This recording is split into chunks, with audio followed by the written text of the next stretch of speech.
Welcome back to In Depth with Academia. I'm Richard Price, CEO of Academia EDU, and I'm excited you've joined me today for another journey into the world of academic research. Remember, I present these findings and arguments neutrally.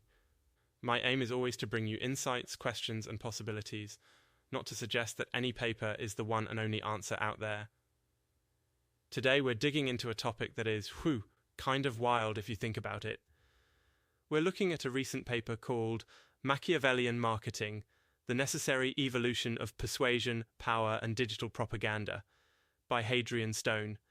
If you have any interest in psychology, marketing, or just understanding what's going on when you scroll through platforms like Pinterest, Instagram, TikTok, this one might challenge the way you see things.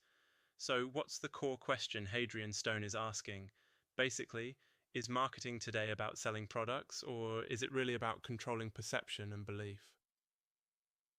Stone says the new battleground isn't who has the best product, or even who shouts the loudest.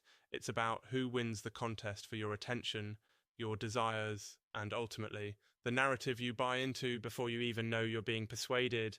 And that, Stone argues, is the essence of Machiavellian marketing. Why does this matter for you?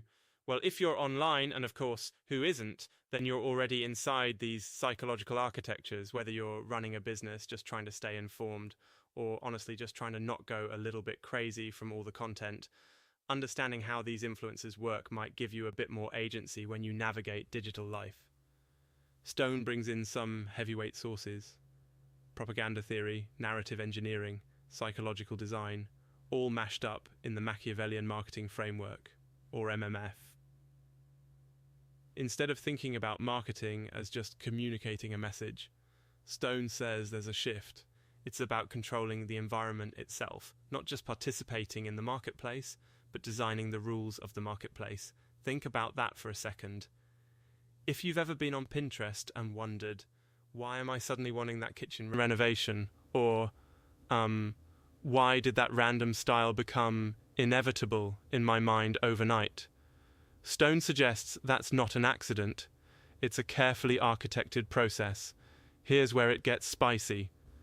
Machiavellian marketing, according to Stone, isn't about being evil. It's not about tricking people for no reason. It's more about recognizing that power in digital markets is about, as he puts it, engineering belief. You probably know the classic idea that content is king. Stone would flip that and say control is king. The message is almost secondary to the environment it's embedded in. The meat of the paper is honestly pretty bold. Stone sets out his MMF. Remember the Machiavellian Marketing Framework and the 23 laws of marketing. Some of these laws sound, well, a little intense. Things like the law of control, the law of psychological warfare, the law of inevitable positioning. The vibe is success isn't about competing for attention, but controlling how attention is even possible. Rather than just fighting for followers, you create the actual narratives people internalize. He uses Pinterest as a major example. It's not just a social network, it's what Stone calls a propaganda platform. Pins, boards, visuals, these aren't just pretty pictures. They're psychological devices that shape what you want and who you think you should be. That makes Pinterest a sort of long game propaganda machine. That's actually kind of fascinating, right? And yeah, maybe a tiny bit uncomfortable. Slight digression here, but do you remember when Pinterest was like just recipes and wedding dresses? Now it's all aspiration, identity, and I guess subtle war for your mind. Anyway, back to the paper. So what can you do with these insights? First, knowing what's going on helps you recognize when your perception is being shaped, whether you're a marketer, a creator, or just a consumer. If you're a business person, understanding frameworks like MMF might make you rethink how you approach digital influence. Not just how to get more eyes, but how to design the arena itself. If you're a regular user, it might give you a minute to pause and ask, why am I seeing this? Why do I feel this way? And is it really my idea? A quick note, I'm not endorsing Stone's perspective here. Some people might find these strategies a little too manipulative. Others might say this is simply how digital life has evolved and we all need to adapt. There's a whole debate over whether this is ethical. It's a conversation. This paper presents a doctrine, a theory, a way to explain how things seem to operate now, but it's not a final verdict on morality, truth, or the future of the human mind. Academic work is meant to get you thinking, not to close the book on a topic. So, what do you think? Are you comfortable living in a digital world where attention is engineered, not just earned?